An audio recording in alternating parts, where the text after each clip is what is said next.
Hey everybody, welcome to Thrifty Budgeting. Today we are going to go over some interesting frugal living tips from the Great Depression that will really help you if your budget's tight. Now be sure to watch all the way to the end so you don't miss out on any of these cool tips coming up. So a little background is the Great Depression was an era when extreme economic hardship fell upon America and then traveled around the world from the late 1920s to the late 1930s. People lost their jobs, their savings, and even their homes. They had to adopt a new way of living back then and become extremely frugal. So our first frugal tip that they used in the Great Depression is to embrace cash and forego modern credit. During the Great Depression, the concept of credit cards as we know them today did not exist. Instead, people made their purchases using cash, checks, or availed the store credit that was offered by the individual retailers. And while our monetary systems have evolved significantly since then, adopting the frugality and financial mindfulness of that era can definitely be beneficial, especially during economic downturns. So times are different currency-wise, but we still need to think like they did in the early years in order to live a frugal life. You can't spend money that you don't have if you pay with cash all the time, so this is really going to help you from racking up debt. You see, where people really get into trouble is they spend money they don't have using credit cards, so stop using your credit cards. Put them in a Ziploc bag and toss them in the freezer. You might say that this will literally freeze your spending habits. So when you pay cash for everything, you're going to put more thought into each purchase. By paying with cash, you're going to cut down on those impulse buys that feel so good in the moment, but,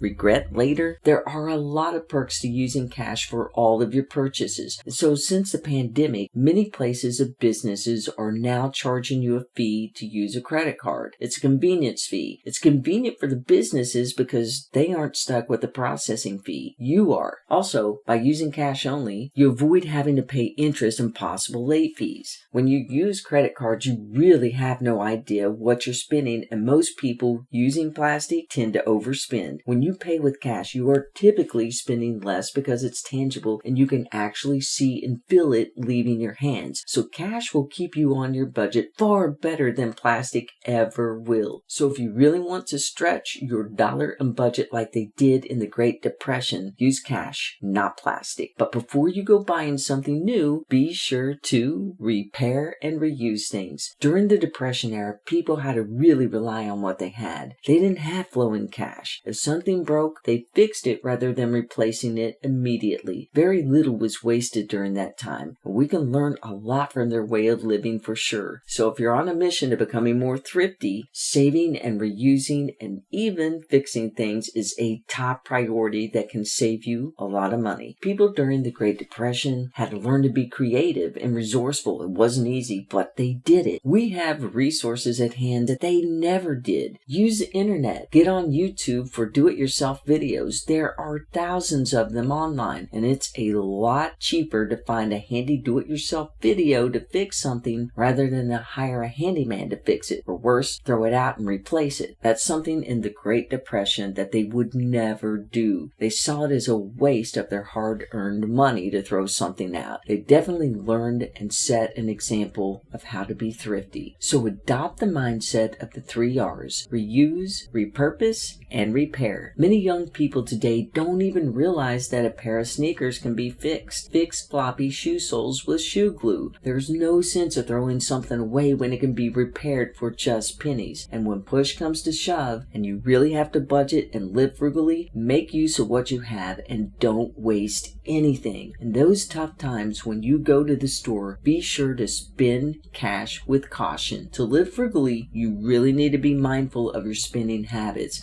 Things like buying high-dollar premium coffee at the local cafe can really hurt. It's easy to underestimate the cost of daily habits like this. While it might not seem like much at the time, those small expenses can really add up and take serious toll on your budget. So if you're on a limited budget, why on earth would you spend $4 to $6 on a cup of coffee? That money can go a long way for other things. You can buy a canister of Maxwell House coffee, nearly 2 pounds, for roughly $12. And you know what? It makes 210 to 240 cups of coffee. Now think about that. For about $12, $12, you can possibly get up to 240 cups of coffee. If you were to drink 1 cup of coffee a day, every day, that's 8 months of coffee for just $12. Now, if you were to go to your local coffee shop every day and purchase coffee for roughly $5 for 8 months, that's $1,200 that you could have put toward your bills to help you breathe a little more freely, or you could even put it in savings. So our next tip is about eating out. Eating out's fun, but it isn't the wisest choice for your wallet, especially if you're trying to adopt frugal living tips and habits from the Great Depression. During hard times, every cent that you have counts. Dining out is an area that you should really consider at least cutting back on if you want to cut expenses and save money. A few plus decades ago, going out to eat at a restaurant was really considered a treat, something families did sparingly. But these days, people are eating out 5 to 6 days a week. They go grab a quick biscuit at a fast food joint before work, then at lunch they go to a restaurant and order the meal off the lunch menu, and for dinner, most people order takeout or have food delivered for convenience. In fact, since the pandemic, delivery and takeout orders have really surpassed the dining in restaurants. And did you know that on average, it's roughly 5 times more expensive eating out than to cook that same meal at home? What would cost you about $4 at home can roughly cost you $20 for that same meal at a restaurant. And if you have it delivered, you may have to pay a delivery fee and then tip the driver on top of that. So just think about how much money you can save in a year's time simply by not eating out and cooking your own meals at home. We are literally talking about thousands of dollars that you can save. But during the Great Depression, people just didn't eat out because they were tired of cooking. They cooked, they ate leftovers, and they ate everything on their plate. They really did see food as a gift, appreciated and honored it. Now, if you don't know how to cook, don't worry. It's really easy to learn. Just start simple by learning basic recipes online. I mean, pasta, stir fry, and eggs are really easy for beginners. So watch some YouTube cooking videos. There are many out there that can help newbies. Just do a quick search on cooking for beginners. In no time at all, I promise you're going to be a great chef and save a load of money at the same time. Now that you're being more cautious with your spending habits, don't be afraid to limit your energy use. You can save money on your energy bill by adopting the frugal tips and habits from those who lived through the Great Depression. And if you are in a tight position, just live below your means for a little while. It's not going to be forever. Remember, every cent counts though. So start turning off lights when you leave a room. And don't forget about that TV. And when you step away from your computer, put it in sleep mode or simply shut it down. And really the best thing to do is unplug it. Use energy efficient LED bulbs. They last a lot longer and use a lot less energy. You can even use candles. They give off light and a nice fragrance as well. Having a well-insulated home is a plus for keeping your heat in during the winter. So if you have a fireplace, make use of it in the colder months. Also, a radiant heater is a great source of heat that doesn't pull a lot of energy. So be sure to wear long johns and sweats and bundle up in a blanket. That way your central heat doesn't have to work as hard when it comes on. Also, putting bubble wrap over your windows really does help keep heat in. When the warmer months come around, wear shorts. Use your ceiling fans more. Get a few box fans and circulate that air. Close the blinds and curtains and trap that cool air in, and I promise you're going to end up saving a lot of money on your energy bill by doing this. Also, when it comes to laundry, make sure that it's a full load so you don't waste water and electricity. Use cold water for the wash and don't overdo the laundry detergent. What some people don't realize is that you really only need about 2 tablespoons worth of detergent. That's right. Any more than that, it's hard on your clothes and your washing machine over time. If you have a high efficiency washer, get a 2 to 5 gallon bucket and fill it with water. Pour it over your entire load and weigh it down. The reason is it's going to sense that weight and give you more water for a better wash. Also, choose a quick cycle if it's available on your unit. Now, once your clothes are clean, you're going to toss them in the dryer for 2 to 3 minutes for a quick tumble, then hang them out to dry. Doing so is going to make your clothes last a lot longer. All that lint in the lint trap is your clothes particles. So save on your clothes wear and tear by air drying more. And now that you're saving money, you can save even more by doing a little farming. There's nothing like an economic collapse to become resourceful. So some things that you can do to make ends meet that they did in the Great Depression Depression is to grow your own food rather than to purchase it from the store. Look, vegetables are great and they go a long way, and the seeds, they don't cost much. Also, growing fruit like pear and apples is really good for saving money. So how cool would it be to walk out in your yard and pick fruit right off the tree and eat it? Also, learning to can and preserve food is a really awesome skill to learn, and it can help you save a bundle. You can also teach others how to grow food and can and make a little extra cash on the side. Now, some other things that you can do is raise small animals like chickens for meat and eggs, or goats for cheese and milk. And if you really want to be resourceful, learn some butchering skills. So if you can't accommodate raising pork or beef on your land, just simply buy half or a whole beef or hog from a farmer and then butcher it yourself. It saves a lot of money doing it this way. Now, these are just a few of the frugal living tips from the Great Depression. Granted, it was a really difficult period, but people really learned to pull together and they made it through. We hope you get some use from these tips that have been passed down to us from over the decades. Give them a try and see how much money you can save over the next several months. Please be sure and let us know in the comments if you have any frugal living tips from the Great Depression. We would love for you to become a part of the Thrifty Budgeting family. So be sure to hit that subscribe button and turn on the notification bell so you don't miss out on any Thrifty Budgeting videos. Let's connect, and I'll see you in the next video. Take care.